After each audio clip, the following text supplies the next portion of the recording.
All right, so I'm going to take a moment to show you guys what it looks like to implement some markers in your training. So basically all a marker is a previously conditioned sound that we teach the dog predicts a reward or a punishment. So I'm going to take a moment to demo with Rocky, the ones that we'll most typically use with our training clients. And for the most part, we're going to be talking about food rewards, especially in early training when we're shaping behaviors. So the first marker that I'll use is something called a terminal marker. And so this marker predicts the reward and also communicates to the dog that the behavior is over. So there's actually 3 different terminal markers that I like to introduce for varying reasons with the dog. But my first one is yes, or the use of a clicker. And so I have conditioned my dogs to this particular terminal marker to be a release from behavior and return to me for the reward. So basically what that's going to look like is I ask the dog for a behavior. When I say yes or click, the dog can leave that behavior to retrieve the treat. So there are some pieces that come into play when you first condition this, and I'll talk about that as well. But just so you can see what that looks like in application, I'll demo it first with some known behaviors with Rocky. Down. Yes. Down. Yes. Spin. Yes. Good. And you'll notice that for this particular marker, I'm typically taking a step back just after I have given that marker, and that helps to pull him out of position, and it also makes the reward a little more rewarding because he has to kind of chase it. So it adds a little bit of clarity and a little bit of fun for that reward when he can break out of position in an active way. So I'll do it with a clicker as well because he's also trained on a clicker. So down. Good. Notice that big change in body language. Down. And it always comes after the marker has marked. So if I were to move and click or move and say yes at the same time, the dog will be paying more attention to my movement than to the clicker or to the verbal cue. So we want to be really careful about our timing, that it goes marker, then reward or punishment. You got a sneak peek into my punishment marker, which was just no. And really for this phase of training, all I'm using that punishment marker for is to let him know that nope, that's not going to earn you that food reward. So it's a form of negative punishment. So it's the removal of something the dog wants to make a behavior less likely. So I want the barking to be less likely. So I say no or nope, and he does not earn the food. And so that I like to use that marker because it gives the dog a little bit more info and prevents a little bit of frustration because he's getting feedback and he's getting a response from me that tells him what is not going to earn him the reward, so he doesn't need to keep trying that. So I'm going to fold in kind of my next marker, which is another terminal marker, but it is used as a release away from me to chase food. So I like to differentiate these two so that the dog has a really strong expectation of where to look for the food to be produced. So yes and click is a release to me. So they're looking for that hand that's dropping for them to take the food. I like to use a get it cue for the dog to chase after a treat that I have tossed. So there's a few reasons why I might implement this in the training, but a large piece is to improve motivation because it pulls in a little bit of prey drive for the dog. So it's very exciting for the dog to chase down a treat versus just have the treat handed to them. So I'll show you that in action as well. So same timing where it's behavior, marker, then the presentation of the reward. Sit, get it. You'll see he immediately looks down, sit, get it. I'm gonna practice it or whatever. Sit, get it. Down, get it. Down, get it. Foos, get it. Good boy. So same idea, but just releases the dog away from me. It's also a nice reset if you have a dog that's really committed to the behavior and may not want to break easily. It makes it really clear that that sit or that down is done.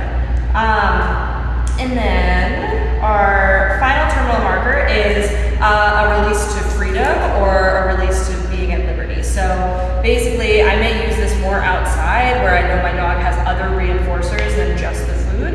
But you can, say you have your dog in a long sit stay or a long down stay, you can have a separate word that just indicates that the dog is now allowed to break from the cued behavior and interact with the environment. So mine typically is okay or go. And I can demo that, but it looks exactly the same just without actually using like a manual reinforcer like food or a toy. So down, go. And so, you know, he'd rather have the food, so he's still coming back towards me, but if we were outside where I know there might be something he wants to go sniff or pee on, I can release him to that alternative reinforcer, and it still is a marker because it still is releasing the dog to something that they would prefer rather than staying in position. There's one kind of bonus terminal marker that I won't go into here, but you can also teach a separate marker for your toy if you have a dog that works really well for a toy. With my other dog, I like to introduce that as well, so I can release them either to food or a toy, and they learn to differentiate those. But that's fairly advanced training, and typically not something that we're introducing early for dogs that are just starting out on their training journey with us. So terminal markers are just one of the many markers that we can use, but you can get a long way just with using a terminal marker. The next one that I will typically introduce, and I use intermittently but not quite as often as my terminal markers, is a duration marker or a keep on going signal. So basically what this one does is it indicates to the dog that they're going to receive a reward, but I want them to stay in position. So it means the behavior is not over, but they are going to receive rewards. So I like to use good. And I will typically use this in conjunction with my stay work. So holding like a sit or a down, occasionally for holding a heel, though I don't use that quite as much. And so with that, we're going to be talking a little bit about our stay work. So it is important to cover that we use something called an implied stay typically. So rather than telling our dog to stay as a separate command, I want my dog to understand that when I have cued them into a position, whether it's sit, down, heel, stand, place, whatever, that I'm asking them to hold that position until I've released them with a terminal marker, or push them into another cue. So that way there's no confusion as to whether they're supposed to be staying or not. If I've asked them to sit, I want them to sit until told otherwise. Same with the down, heel, whatever. So the good or the duration marker allows me to reward that in between from when I've given the cue and I have not yet given the terminal marker or the release word. So I'll show you what that looks like, and this can be very valuable when you're first building value in behaviors. So dogs aren't inherently coming with a strong desire to just sit for long periods of time. So we make that position very valuable by rewarding multiple times in position. So I'll show you with Rocky, who's an old hand at this, but this is extremely useful when you're first introducing stay behaviors. So Rocky, come, sit. Good boy. Good. Good. Good.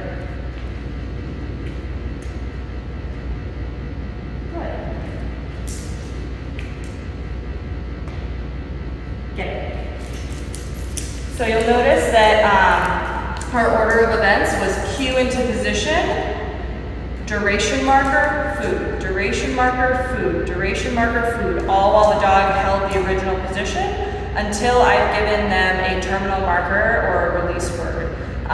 So we can do the same thing with really any behavior. So we could do down, create a little distance, good. Good. Good. Get it. And so with this, we are creating a lot of strength in behavior, and we don't have a dog that's just anticipating the release. They're learning to wait, and that the position itself has value, not just the release of food. So we could get a similar effect from our terminal marker by just having the dog create longer and longer duration before we release them to us for the food. But we'll have a dog that's kind of constantly on the edge of their seat waiting for that release because their main point of value is that end of behavior to the food. By adding our duration marker or our keep on going signal, we can add value in just holding that position, and the dog learns to anticipate that you're going to return to them for a reward rather than all of the value being breaking from position. So that dives a little more into shaping early behaviors, so we won't go too far down that rabbit hole, but I like to use when I'm building behaviors, and especially when I'm building stay behaviors, a combination of my terminal marker and my duration marker and keep on going signal. The last marker that I really wanted to cover was that negative marker, but we're already kind of organically hit that, where basically I just take a point where the dog presents something that I was not looking for, and I say nope or no as my feedback that was not the right thing that's going to earn them the reward, and it basically just says try something else. This becomes a little more useful when we're building new behaviors and the dog might become easily confused. So even here where I'm just kind of talking and not interacting with my dog and he starts presenting that sit pretty, I could just say nope, that's not what I'm looking for, and he'll choose something different like settling on the ground here.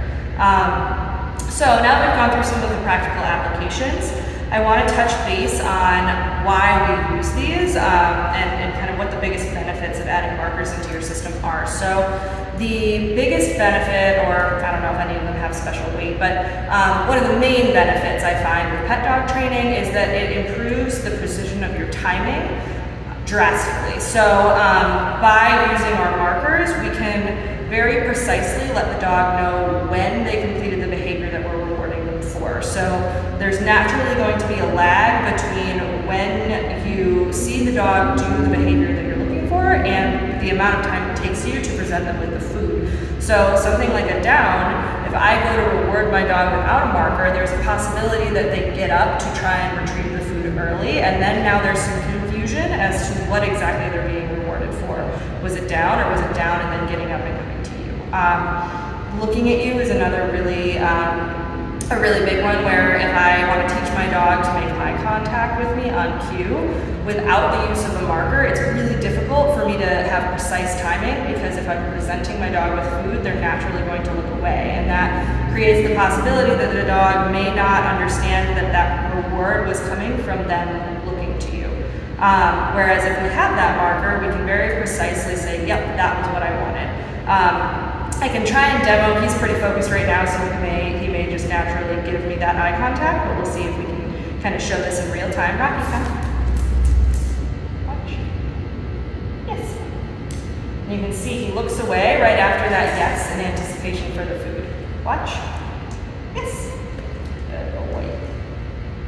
Watch. See how focused he is on the food. Yes. Good boy.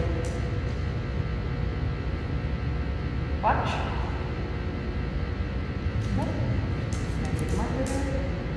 Yes. Good boy. So with that, you can see where that use of a marker just adds that little extra bit of timing that we would not otherwise have. And so that's kind of one fundamental element that we really like. Another big piece that's kind of similar is that it allows me to tell the dog when they've completed a behavior that is going to be rewarded when they're not right next to me. So if I want to teach my dog positions or something at a distance, I can still communicate, yes, that is what I was looking for, without having to be right there to give them that reward. And that is very valuable as we get into more advanced training concepts, like an emergency down or a recall. So, those are kind of two fundamental mechanical pieces to that, but probably one of the most critical pieces of using a marker, and one of the main reasons why trainers like using them so much, is because they inherently make your rewards more rewarding. So, dogs find a lot of value in food typically, but the reward itself produces a hit of dopamine in the dog's brain, so a feel-good chemical. And that's why they will repeat behaviors that allow them to gain that food, because they get that little flood of dopamine.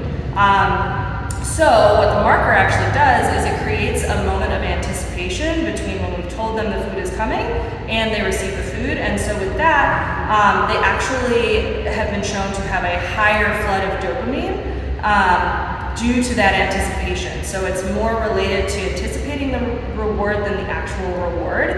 And that's where there's a subtle piece of using markers that can create very strong behavior and can really give your training a little bit of an edge and add a little bit more speed in learning and enthusiasm in your dog. So those are kind of the trifecta of why we would use a marker and what our main benefits are, and why we integrate them into our system. So these are things that either can be integrated into behaviors the dog already knows, which I would recommend if you're first introducing a marker and starting to add that system. I always kind of start with a sit for most dogs because they already perform that behavior. It's the first thing that most owners will teach their dog when they come home.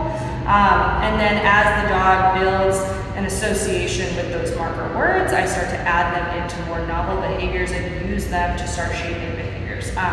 We'll do another video that talks just about how to shape behavior, and that'll combine some luring principles with the use of our markers, but we'll save that for another session because that dives into a whole other aspect of our training. But to get started, I would start playing around with just implementing these markers and some known behaviors so that you can just increase your clarity and add a little bit of motivation in your dog.